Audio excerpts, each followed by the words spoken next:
Casemiro kembali berlatih bersama Manchester United jelang laga melawan Bayern Munchen. Gelandang Manchester United Casemiro telah kembali berlatih menjelang pertandingan Liga Champions melawan Bayern Munchen. Meskipun kembalinya Casemiro ke lapangan latihan akan menjadi sebuah dorongan, tambahnya tidak mungkin ia akan membuktikan kebugarannya tepat waktu untuk pertandingan Liga Champions pada tengah pekan ini. Everton perpanjang derita Chelsea. Chelsea kembali harus gigit jari. Mereka gagal membawa pulang poin dari lawatannya ke markas Everton. Kekalahan dari Everton tersebut merupakan yang ketujuh di ajang Liga Inggris di musim ini. Dan klub asal London Barat itu pun belum beranjak dari peringkat ke-12 klasemen sementara. Reece James kembali alami cedera di laga kontra Everton. Duel antara Chelsea melawan Everton memakan korban yakni Reece James yang mengalami cedera baru di laga tersebut. Cedera James sendiri bukanlah cedera pertama di musim ini. Sang pemain sudah mengalami rentetan cedera sebelumnya di bagian hamstring dan juga pergelangan kakinya. Tak hanya itu, Reece James juga mengalami beberapa masalah pada kesehatan tubuhnya. Dan untuk saat ini sendiri belum diketahui kapan sang pemain bisa kembali bermain lagi untuk The Blues nantinya. Bayern Munchen dipermak Frankfurt mau lampiaskan kekecewaannya kepada Manchester United.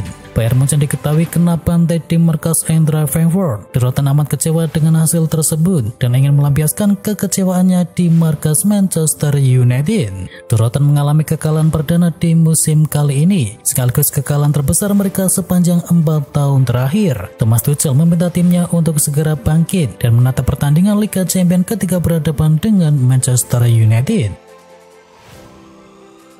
Liverpool geser Arsenal ketat di 4 besar. Liverpool menggeser Arsenal di puncak klasemen Liga Inggris usai pekan ke-16. Liverpool berhasil naik ke puncak klasemen Liga Inggris berkat kemenangan atas Crystal Palace. Mohamed Salah dan kawan-kawan kini mengumpulkan 37 poin dari 16 pertandingan yang telah dijalani. Sementara Arsenal yang tumbang dari Aston Villa membuat mereka turun di posisi kedua klasemen dengan koleksi 36 poin. Ditempel oleh Aston Villa yang mengumpulkan 35 poin yang ada di bawahnya. Sedangkan Man City membuntuti di urutan keempat dengan koleksi 33 poin. City mengakhiri puasa kemenangannya dengan mengalahkan Luton Town dengan skor akhir 2-1. Manchester United bertemu Liverpool. Gary Neville takut diajar 0-7 lagi. Manchester United menghadapi pekan berat. MU akan menjamu Bayern Munchen dalam laga penentuan nasib di Liga Champions pada tengah pekan ini, disusul partai tandang ke Liverpool pada lanjutan di Liga Inggris di akhir pekan. Inkonsistensi dan juga kerapuan masih kentara terlihat di skuad polesan dari Erik ten Hag di musim kali ini. Dan mantan kapten Manchester United Gary Neville mengaku tak bisa jauh-jauh dari memori diajar 0-7 di musim lalu, apalagi Liverpool saat ini sedang panas dan memimpin klasemen sementara. Comeback lawan Luton, Man City lulus ujian penting. Man City comeback usai tertinggal dulu di markas Luton Town dan Pep Guardiola senang dengan reaksi para pemainnya tersebut. Guardiola merasakan hasil ini lebih dari sekadar 3 poin sebab timnya sedang dalam tren kurang apik dan terdesak akibat gol dari Luton. Hasil ini menyudahi rangkaian puasa kemenangan di 4 laga beruntun. Sebelumnya Manchester City bermain imbang ketika berhadapan dengan Chelsea, Liverpool dan juga Tottenham Hotspur, kemudian kalah dari Aston Villa. Haaland cedera, Guardiola tak bisa perkirakan kapan ia pulih. Erling Haaland cedera dan juga absen saat Manchester City mengalahkan Luton Town. Pep Guardiola mengaku tak tahu sampai kapan penyerangnya bakal menepi. Manajer Man City menyebut belum ada perkiraan kapan Haaland bisa tampil lagi, tetapi ia berharap timnya bisa beradaptasi dengan tanpa Erling Haaland. Finishing Arsenal jelek, Arteta salahkan angin. Eksekusi peluang yang buruk jadi salah satu pemicu kekalahan Arsenal dari Aston Villa, dan manajer Arsenal yakni Mikel Arteta sebut angin menjadi salah satu faktor utamanya. Manajer Mikel Arteta menyebut angin yang cukup kencang cukup mengganggu para pemainnya. Unai Emery senang bisa kalahkan sang mantan Arsenal. Manajer Aston Villa Unai Emery merasa senang bisa mengalahkan Arsenal yang notabene adalah merupakan mantan timnya. Senang, saya sangat senang. Itu pertandingan yang sulit dan kami lelah, tetapi kami memulai pertandingan dengan cukup baik. Mereka memaksakan posisinya di lapangan, tetapi kiper kami luar biasa, kata Emery kepada Sky Sport. Dan Villa Park ini menjadi angker di mata lawan-lawan dari Aston Villa. Mereka mampu meraih 15 kemenangan beruntun ketika bertandang di stadionnya sendiri. Girona menjadi tim kejutan di Eropa. Girona membuat kejutan besar di La Liga pada musim kali ini. Bukan hanya di La Liga, jika tolak ukurnya adalah raihan poin, maka Girona adalah tim terbaik di 5 liga top Eropa. Girona menguasai puncak klasemen La Liga dengan torehan 41 poin. Di antara para pemuncak klasemen Liga top Eropa, Girona mendapatkan poin yang paling tinggi. Girona unggul dari Liverpool yang berada di puncak klasemen Liga Inggris dengan koleksi 37 poin, atau Inter Milan dari Serie A yang mengoleksi 38 poin, PSG yang mengoleksi 36 poin, dan Bayer Leverkusen yang mengoleksi 36 poin juga. Ancelotti pastikan Real Madrid rotasi kiper saat berhadapan dengan Union Berlin. Pelatih Real Madrid Carlo Ancelotti memastikan bahwa ia akan melakukan rotasi penjaga gawang saat bertandang ke markas Union Berlin dalam matchday ke-6 babak penyisihan grup C Liga Champions musim ini. Carlo Ancelotti telah mengkonfirmasi apabila ia akan memainkan Kepa Arrizabalaga di laga tersebut, dan dia akan menggeser posisi Andre Lunin ke bangku cadangan. Dikalahkan Everton, Mauricio Pochettino ngomel minta Chelsea berbenah di bursa transfer. Usai takluk dari Everton, Mauricio Pochettino mengatakan bahwa ia memiliki terlalu banyak masalah yang harus dibenahi Chelsea dan akan mencari solusi di bursa transfer musim dingin nanti. Pasca pertandingan, Pochettino telah mendesak pemilik Todd Boehly untuk mendatangkan lebih banyak pemain lagi meski telah menghabiskan 400 juta pound sterling pada musim panas kemarin. Pelatih asal Argentina itu percaya bahwa ia kekurangan pemain yang agresif dan perlu mendatangkan pemain yang baru. Pioli tetap tenang meski berada di ujung tanduk. Tekanan agar Stefano Pioli mundur dari pelatih AC Milan kini mulai mencuat.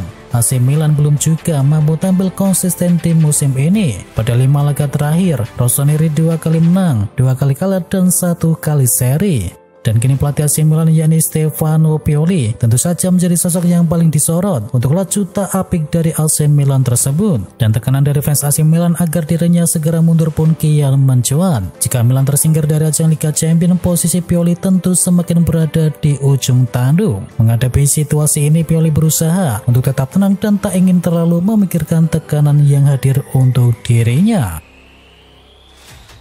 Marcos Alonso akan tinggalkan Barcelona di musim panas. Masa depan dari Alonso di Barcelona sendiri saat ini memang tidak terlalu menentu, terutama karena sang pemain baru mendapatkan 7 kali bermain bersama Barcelona di semua kompetisi di musim ini. Berdasarkan laporan dari Mundo Deportivo, Alonso tak akan pergi dari Barcelona di bulan Januari nanti. Ia dilaporkan baru akan pergi paling cepat di musim panas mendatang, meski sebelumnya banyak rumor yang mengabarkan bahwa sang pemain akan pergi pada bursa transfer Januari ini. Manchester United terancam kehilangan Sergio Reguilon lebih cepat.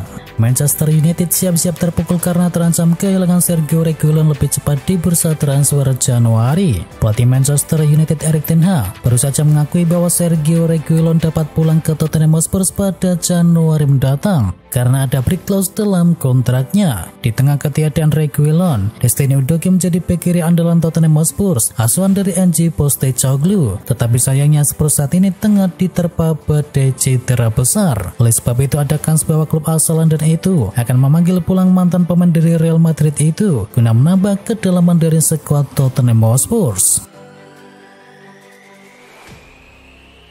Liverpool sebut berminat datangkan Palhinha. Liverpool menjadi salah satu klub yang terus memburu sejumlah pemain baru untuk bisa menyempurnakan barisannya di musim depan. Dan gelandang asal Portugal yang saat ini membela Fulham yakni Joao Palhinha menjadi salah satu nama yang mencuat sebagai bidikan dari The Reds. Menurut laporan dari Florian Petersburg, Joao Palhinha diizinkan pergi dari Fulham dengan bandrol mencapai 52 juta pounds. Dan kabar terbaru sebagaimana yang dilansir dari Tim Talk, Liverpool dilaporkan telah mengadakan pembicaraan dengan agen dari dari Fulham untuk misi mendapatkan tanda tangan dari pemain asal Portugal tersebut. Tottenham siapkan tawaran gila untuk Dusan Vlahovic. Klub Serie A Italia Juventus diprediksi tidak akan bisa menolak proposal dari Tottenham Hotspur untuk Dusan Vlahovic di bursa transfer. TV Play melaporkan bahwa Tottenham siap menyetorkan dana sebesar 68,5 juta pound sterling untuk bisa mengamankan perekrutan dari Vlahovic tersebut. Proposal itu sudah lebih tinggi ketimbang harga jual dari Vlahovic menurut Transfermarkt yang berkisaran 70 juta euro atau sekitar 60 juta pound sterling. Spurs dinilai bergerak cepat untuk bisa mendatangkan Vlahovic dikarenakan mereka melihat bahwa sang pemain merupakan pengganti sempurna bagi Harry Kane. Kvaratskhelia bisa tinggalkan Napoli. Saat ini Vika Kvaratskhelia merupakan pemain Napoli yang bakal menjadi komoditas panas di bursa transfer, termasuk diantaranya adalah Real Madrid dan juga Manchester United yang ingin mendatangkannya. Selain Madrid dan Manchester United, masih ada nama Man City dan juga Chelsea yang dikabarkan tertarik untuk bisa memboyong pemain Georgia tersebut. Erik ten Hag didesak mundur oleh supporter. Sebagian supporter Manchester United mulai menyuarakan tuntutan untuk Erik ten Hag mundur dari kursi manajer. Desakan agar manajer asal Belanda tersebut pergi menguat usai Manchester United dibantai 0-3 oleh Bournemouth. Kekalahan di Old Trafford merupakan yang ketujuh yang diderita oleh Setan Merah di musim kali ini dengan hanya bisa memenangkan 9 di antaranya. Chelsea kalah tragis bikin Mauricio Pochettino terancam dipecat. Posisi Mauricio Pochettino sebagai pelatih saat ini tengah terancam karena gagal membawa Chelsea meraih hasil positif. Hingga pekan ke-16 kali ini, Chelsea masih tertahan di peringkat ke-12 klasemen sementara. Beberapa kandidat pun mulai dipersiapkan oleh Chelsea, seperti nama Antonio Conte, Joachim Low, Zinedine Zidane, Ruud van Nistelrooy, dan juga Hansi Flick.